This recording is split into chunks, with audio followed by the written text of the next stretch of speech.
नमस्ते दोस्तों। जी हाँ, मैं हूँ जनता का दोस्त और आपका होस्ट आशीष चौधरी। और आज हम एडवोकेट रमेश त्रिपाठी जी से जानेंगे कि किसान बिल क्या है, किसान आत्महत्याएं क्यों करते हैं, किसानों को मिलने वाला प्रॉफिट क्या होता है और किसान बिल क्या है। किसान बिल क्या है ये हम जानेंगे।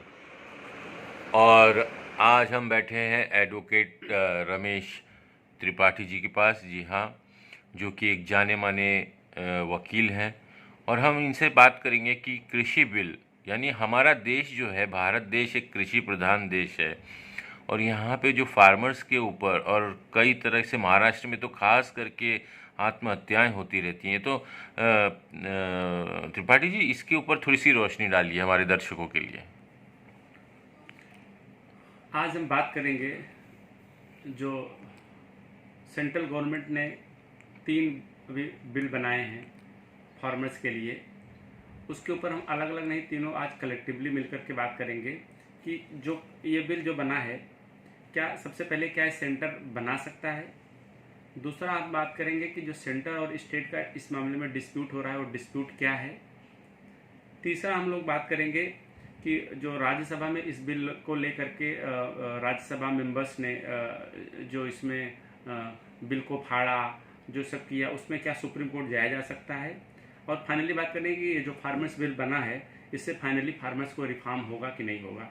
इन तीनों मुद्दों के लिए आज हम लोग चर्चा कर रहे हैं।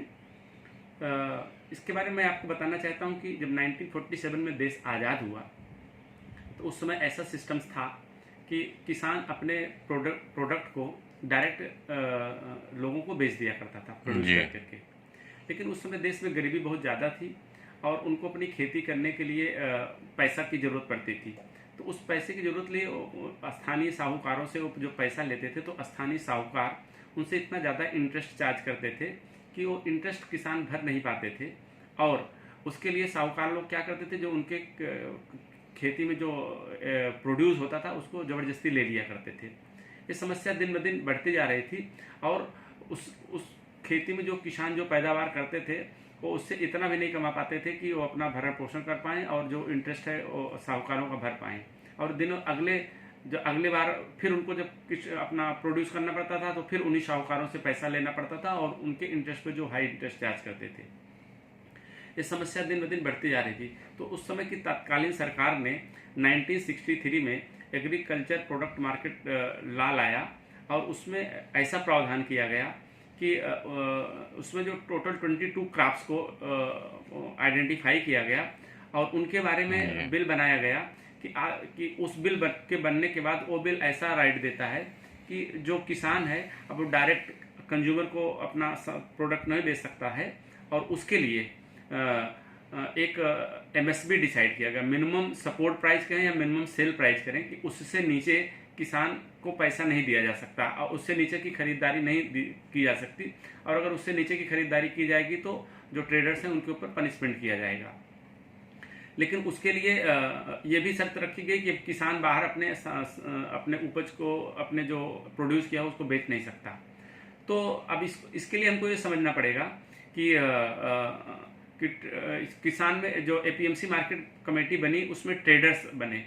तो ट्रेडर्स कौन हो सकते हैं, तो स्पेशली जो ये एग्रीकल्चर मार्केट कमेटी थी, ये पूरा का पूरा स्टेट के कंट्रोल में रहता था।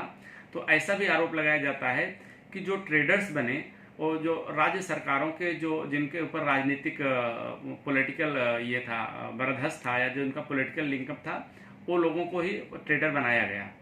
तो एक कानून तो बनाया गया था कि इससे किसानों को फायदा होगा और मिनिमम सपोर्ट प्राइस के नीचे नहीं बांटा जाएगा। लेकिन धीरे धीरे क्या हो गया कि जो किसान थे, एक किसानों ने मिलकर के एक कार्टेल बना लिया, एक ग्रुप ऐसा बना लिया कि जो मिनिमम सपोर्ट प्राइस था उसका लिए वो कार्टेल बनाते थे कि मिनिमम सपोर्ट प्राइस हम यही डिसाइड करेंगे, मिनिमम सपोर्ट प्राइस से ज़्यादा कोई ट्रेडर खरीदेगा नहीं। और उसके कारण फिर वही मिनिमम सपोर्ट प्राइस ही जो है वो मैक्सिमम प्राइस होने लगी। और धीरे धीरे ऐसी स्थिति आ गई कि जो मिनिमम सपोर्ट प्राइस थी वो उसके लिए किसानों को मजबूरी में उनको ट्रेडर्स को अपना प्रोड्यूस बेचने को मजबूर होना पड़ा। अगर आप देखे होंगे विगत दिनों में तो बहुत सारे किसानों ने अपने प्रोड्यूस किए हुए सामान को रोड पे फेंक दिया। उसका रीज़न ये था कि जिस लागत से वो अपना प्रोड्यूस करते थे और बेचते थे, तो उनको कुछ उसका लाभ नहीं मिलता था। उसमें कमियां क्या आ गई कि किसानों के और ट्रेडर के बीच में जो एजेंट होते थे, वो किसानों के माध्यम से किसानों से अप्रोच करके उनसे रेट फिक्स करते थे, और यहाँ पे जो ट्रेडर्स थे उनके बीच में जाते थे, रेट फिक्स करते थे, और बीच में जो सेल परचेज होती थी उसमें 2% से लेकर के 3% तक का इनको प्रॉफिट देना पड़ता था, बेनिफिट रखते थे ये किसान। और ये जो शेयर देना पड़ता था ये किसानों को देना पड़ता था, ट्रेडर्स को नहीं देना पड़ता था। और अगर आप देखें तो जो सिस्टम बन गया कि एपीएमसी का किसान जो है पैदा करेगा चीज़ें, फिर ट्रेडर जो एजेंट रहेंगे उनके थ्रू ट्रेडर तक जाएगा, वो ट्रेडर उनसे सामान एक मिनिमम प्राइस में खरीदेंगे, फिर वो वेंडर्स को देंगे, डीलर्स को देंगे, और फाइनली वो कंज्यूमर तक पहुंचते पहुंचते उसका रेट बहुत बढ़ जाता था।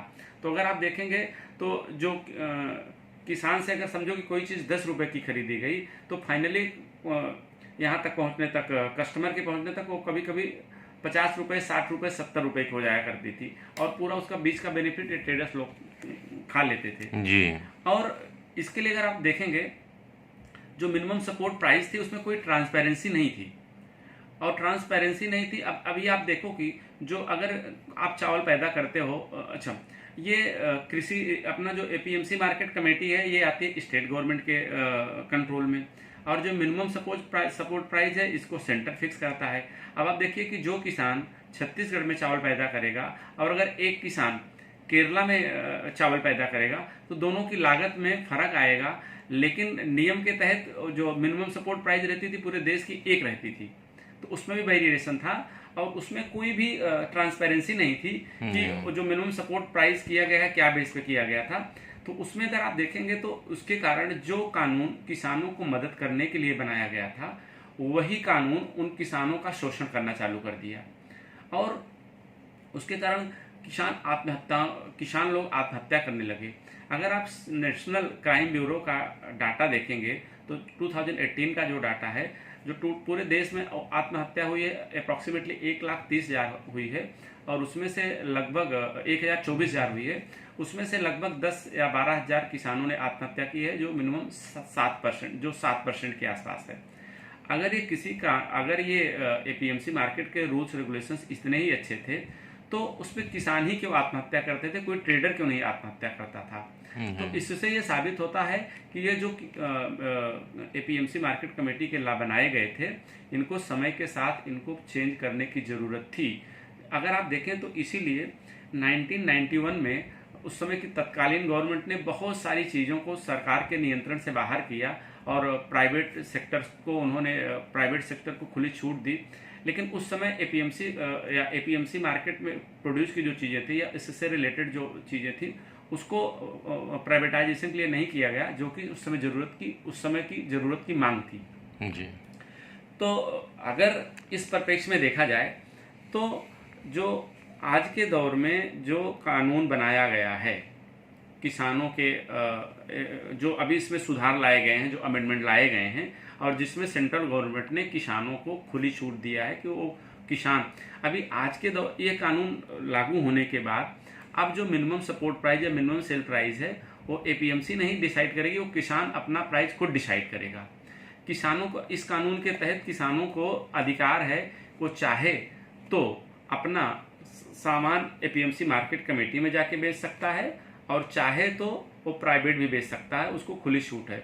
तो उससे कंपटीशन बढ़ेगा, जिससे किसान जो पैदा करेगा अपने फार्मिंग में जो प्रोड्यूस करेगा उससे उसको ज़्यादा मतलब उसकी प्रोड्यूस की कास्ट बढ़ जाएगी। एक स्टडी के अनुसार ऐसा पाया गया है कि जो मिनिमम सपोर्ट प्राइस पहले फिक्स की गई थी उसका बेनिफिट सिर्फ 6% किसानों को ही मिलता था, 94% किसानों को उसका बेनिफिट मिलता ही नहीं था। अब एक प्रश्न ये है कि फिर इसके लिए अगर आप देखेंगे तो कुछ स्टेट्स में बहुत ज़्यादा इसका विरोध हो रहा है, बहुत ज़्यादा रिवोल्ट हो रहा है। उसका रीज़न क्या है? अगर इसके बारे में आप स्टडी करेंगे, जो स्टडी किया गया पाया गया कि आज़ादी के बाद जो है कुछ देश जो हर स्टेट का अपना स्टेटस है। बहुत सारे स्टेट हैं जो रिचेस्ट स्टेट हैं, बहुत सारे स्टेट हैं जो गरीब स्टेट हैं। जैसे महाराष्ट्र है, गुजरात है, तमिलनाडु है, तो ये लोग रिचेस्ट स्टेट हैं।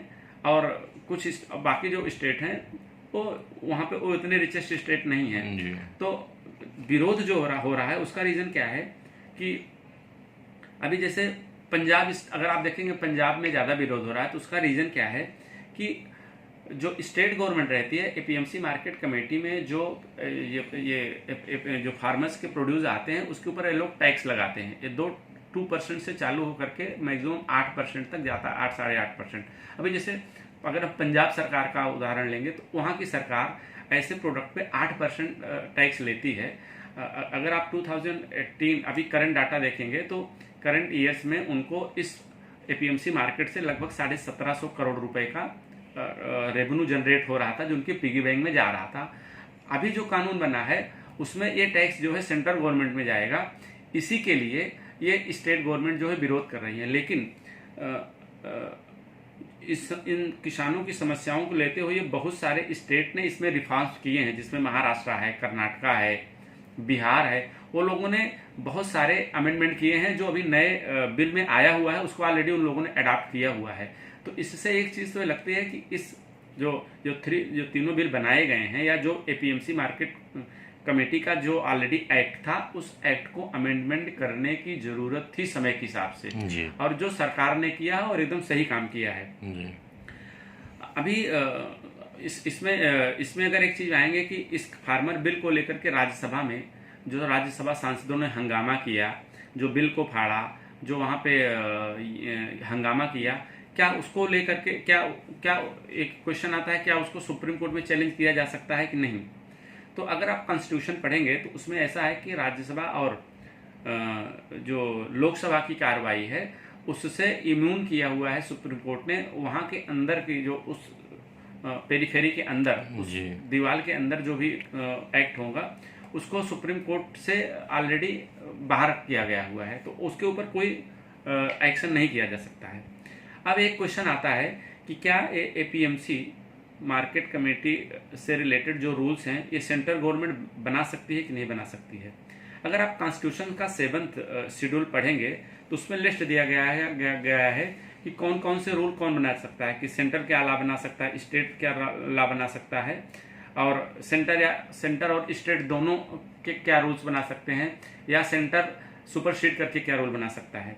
तो अगर आप एपीएमसी मार्केट प्रोड्यूस कमेटी के जो लॉ हैं ये बेसिकली स्टेट के सब्जेक्ट हैं, इसको स्टेट बना सकता है।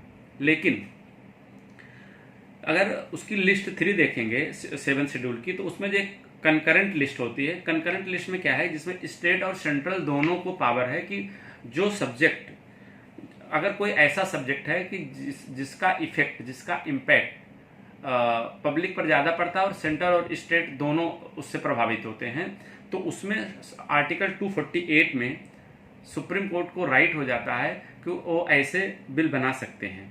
इसी तरह आर्टिकल 249 में भी सुप्रीम कोर्ट को राइट है कि अगर जो सब्जेक्ट ज़्यादा अफेक्टेड हैं और जिसमें स्टेट में बहुत ज़्यादा वेरिएशन है, तो आर्टिकल 249 के तहत सेंट्रल के पास ऑटोमेटिक पावर आ जाता है और सेंट्रल जो है ऐसे एक्ट बना सकता है। तो उसी तरह तो इसमें आंसर ये मिलता है कि जो भी एक्ट सेंट्रल गवर्नमेंट ने भी बनाया है एपीएमसी मार्केट कमेटी से रिलेटेड, वो आर्टिकल 248 और 249 के तहत उसको पावर है और बिल बना सकता है। और आज के समय में इस जो पुराना अपना एपीएमसी मार्केट कमेटी का एक्ट था, उससे किसानों के सुसाइड ज़्यादा हो रहे थे। आपने कभी नहीं सुना होगा कि उससे कभी किसी ट्रेडर का या किसी एजेंट ने कभी आत्महत्या की है। तो इससे साबित होता है कि वो जो कानून किसानों के सुरक्षा के लिए, किसानों को के प्रोटेक्शन के लिए बनाया गया था, वही एक्ट उनका जो है एक्सप्लॉयटेशन करने लगा था। और अभी जो एक्ट बनाया गया है, उस एक्ट के तहत किसान अपनी मर्जी से चाहे तो उसको बाहर बेच सकता है और चाहे तो एपीएमसी मार्केट की जो मंडियां हैं उस मंडियों में बेच सकता है। एक क्वेश्चन आता है कि क्या इसके कारण जो एपीएमसी मार्केट की मंडियां देश में हैं, लगभग 750 मंडियां हैं, क्या बंद हो जाएंगी? ऐसा बिल्कुल नहीं है। उससे क्या हो जाएगा, एक हेल्दी कंपटीशन हो जाएगा। और जब किसान को एक ऑप्शन मिलेगा कि अगर जो ट्रेडर या एजेंट उसकी प्रोड्यूस जो है अगर उसके प्रॉफिट और लागत और प्रॉफिट के हिसाब से नहीं देगा तो किसान अपने उस प्रोड्यूस को बाहर बेच सकता है।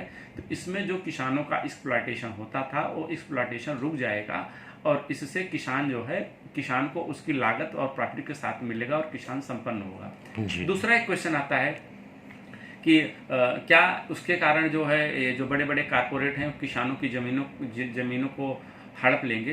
तो ऐसा बिल्कुल नहीं है। इसमें सेंट्रल गवर्नमेंट ने जो एक्ट बनाया गया है उसमें ऑलरेडी प्रोविज़न दिए गए हैं कि जो भी एग्रीमेंट किसान में या कारपोरेट कंपनियों में होगा वो under the supervision of the state government officers के होगा। तो उसमें वो जो लोगों का एक एप्रीहेंशन है कि उनकी ज़मीनों को कारपोरेट लोग ले लेंगे और किसान बेईमान हो जाएंगे, वो गलत है। इसके लिए ये जो सेंट्रल गवर्नमेंट ने कानून बनाया है ये कानून किसानों के हित में है और इसका लॉन्ग टाइम में बेनिफिट किसानों को मिलेगा। जी, तो आपको लगता है कि आत्महत्याएं भी कम होंगी और इसके कारण जो किसान आत्महत्या है वो भी रुकेंगी। जी, बहुत बहुत धन्यवाद सर। धन्यवाद। होस्ट आशीष चौधरी। और यदि आपको पत्रकारिता चाहिए, चाटुकारिता नहीं चाहिए, तो हमारे चैनल को सब्सक्राइब कीजिए, सब्सक्राइब का लाल बटन दबाइए और घंटी का बेल ऑन कीजिए।